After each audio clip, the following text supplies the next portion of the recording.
What's up guys, my name's OP and we're going back into the past to see which weapons were the most broken in Splatoon 2.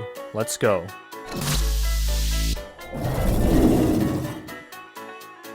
Before we start, obviously this is my opinion. If you have any other weapons you thought was broken, just leave it in the comments and I'll definitely read it and give my opinion. But now, let's start off with our first weapon, the custom dually Squelchers.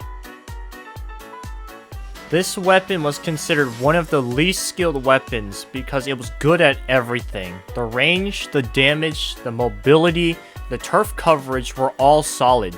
You can take a noob that just started the game, give them the custom dually Squelcher, and they would turn from noob to decent in one match.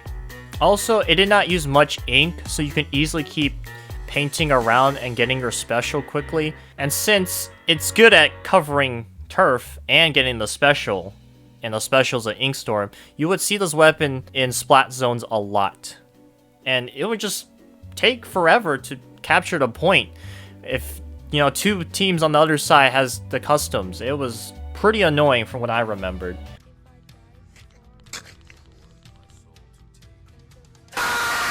Later on the 3.2.0 patch on July 13, 2018, it got the nerf it deserved. The ink usage went up and the points to get your special also went up. And later on, other patches, it also got similar nerfs to that just because it painted way too easily. Now, you could use a good amount of ink saver main, but many people don't really want to waste their slots on the main weapon for the dually Squelchers. So now, you don't really see them that often anymore. And that's pretty much for the custom dually Squelchers. Also bring back the dual Squelchers from Splatoon 1. Anyways, on to the next weapon, we have the Trislosher. There was really only one thing that made this Trislosher broken back then. And that is it did 62 damage in one hit. Why is this bucket doing 62? It's a sand bucket toy that you play on the beach. Why is it freaking doing half of your health? Oh my god! And since it did 62 and you had burst bombs, all you had to do was get a close or direct hit for a burst and then just hit them once and then they're dead. That's how broken it was. Just a quick 1-2. And it was really annoying, especially how fast the fire rate for the bucket was. Later on, they did reduce the damage going from 62 to 52. And they also reduced the range by 9%. That actually made a pretty big difference, and not many people used it again. After the nerf, the usage rate went down really far, so I guess Nintendo decided to buff it again by bringing the damage up to 62, but without the range.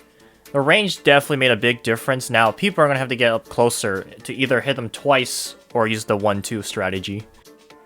I still don't understand why a sand bucket does 62 damage. Well, enough of that. The next weapon we have is the Kenza sloshing machine. Now, one good thing about sloshing machines is that they do a good job at covering turf. And since the Kenza version was paired with the fizzy bomb, yeah, you could easily cover turf and get your special. Back then, you only needed 170 points. And this is before the nerf of the fizzy bomb, because each explosion was quite big, and you know, the sloshing machine does have a big radius, so you can easily splat people too. It was definitely a dominant weapon in splat zones. There's a lot of weapons that are good in splat zones.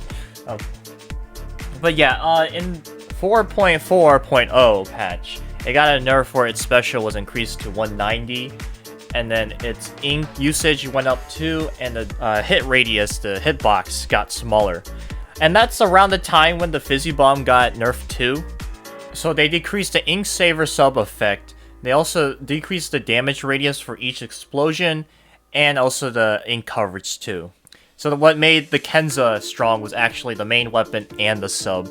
Since both of them got a huge nerf, not many people use it anymore now. Alright, so the next weapon we have is the blobber.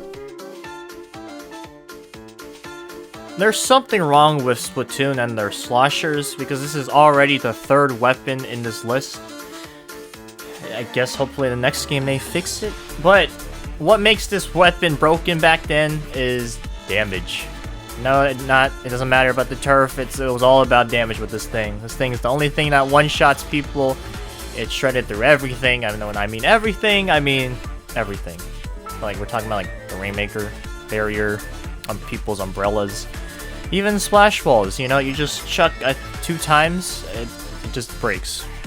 You underestimate my power! Don't try it! So that's why in the 4.0 patch, they nerfed all of that. They nerfed all the damage to the barrier, the splash wall, and the umbrellas. Also, they increased the ink usage because the amount of times you could throw this out was stupid too. I think this did more damage output than the Hydra when it comes to, like, barriers and all of that. That's why. Why is this a bubble bath? What the frick? Why is it? You know, whatever. It's Splatoon. Yeah, that's it. That's pretty much all about this weapon. Okay, next one. Let's go. And it is the ballpoint splatling. This weapon probably has the crown for being the hardest nerf in the game. It went from being such a good weapon to the most trash weapon I have ever seen now. It can't do much. It doesn't paint that well. The damage, the charge speed, and even the movement speed sucks. Back then, everyone would just be using run speed up with this, and you would, while you're charging your weapon, you probably run as fast as without shooting in the first place. That's already a good thing back then. I guess that was too much. I get it. And then the coverage with the first stage of the gun. Yeah, they basically took all of that away. So, starting at 3.20 patch, they decreased the charging speed while jumping when you're out of ink. And then also they increased the special gauge points up. And they also, later on, they nerfed a lot. I mean, like, a lot. They decreased the effect of run speed up, the main power up, and then they also nerfed the damage. You can read all of this. They did so much to this thing. It's horrible. I mean, just don't even use this weapon anymore. It went... yeah, just don't, you know? I love this weapon before. I like splatlings, but I just cannot play with this. This thing makes me look like a noob at this game. Anyways, that's pretty much it for that. Next weapon we got is the bamboozler. Okay, there was only 2 things that were broken with this weapon. One of them was an uncommon one. Not many people did not know or really didn't care. But when people wore Object Shredder with the bamboozler, it pretty much destroyed people's umbrellas, the barrier, splash walls, and all that. And then also, we all know this one, the main power-up buff. Why did they add this? I don't know why. I thought they learned a lesson, but apparently they didn't, and they made it back so where it did 99.9 damage, and it's a one-shot, basically. Why did they do this? I don't know. Maybe in Splatoon 3 they'll fix it and never bring anything that does increase damage. But the nerf were pretty simple too. Again, decrease damage against objects, and then to reduce the effect of main power up. It still does 99.9. It's just you need to wear more main power up. But it's a simple thing with a bamboozler. It's main power up, and it did a lot of damage to objects. That's pretty much it. Next one is a debatable one, but we have the Clash Blaster. Okay, and let's talk about the Clash Blaster. So people say it's broken, but in reality, it's not. So let me tell you. The kill time for the Clash Blaster is one of the slowest in the game, and it also has short range. So all you really need to do is hit your shots. That's what people complain when they don't hit their shots. Like, bro, they don't need to aim. They just hit you, you die. Well, you know what? You also need to aim. If you want to beat them, you gotta aim, okay?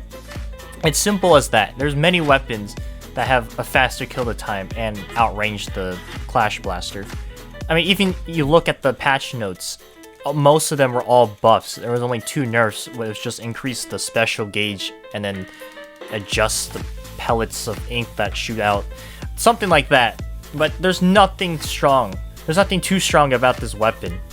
Obviously, if they have a peak advantage, they're gonna probably beat you, so that's why you just need to back off. You just need to know when to strike and when you have the advantage or not. That simple as that. Okay, that's all I gotta say with this Clash Blaster. Not too hard, simple. Alright, those are the most broken weapons in Splatoon 2's history. From my opinion, of course, like, it's my opinion, we should understand that. If you have any other weapons that was broken, just tell me in the comments, I'll give my opinion on it. And I've done the research, you know, I have seen what other people's opinion was for what weapon on the list. You know, I think it's quite accurate. I mean, I might be missing one or two, but again, you can always tell me in the comments below. Alright, so just real talk for a second. I think my editing is getting a little bit better. I've worked a lot of hours on this. A lot. And I hope you guys enjoy this editing. I definitely want to try to step up my game when it comes to editing on videos I really want to work on. So if you guys think it's good, just tell me. I appreciate if it's good. If it's not good, then what a bummer for me. Also, another thing, people won't probably care, but hey, I got a Twitch. You can watch me play games. Or even Splatoon, because I'm sort of getting back into it. Yeah, anyway, yeah, I mean, that's pretty much all I've got to say, you know. I appreciate you guys watching. It always makes me happy to see you guys actually enjoying these types of videos. Thank you guys for watching, and I'll see you in the next video.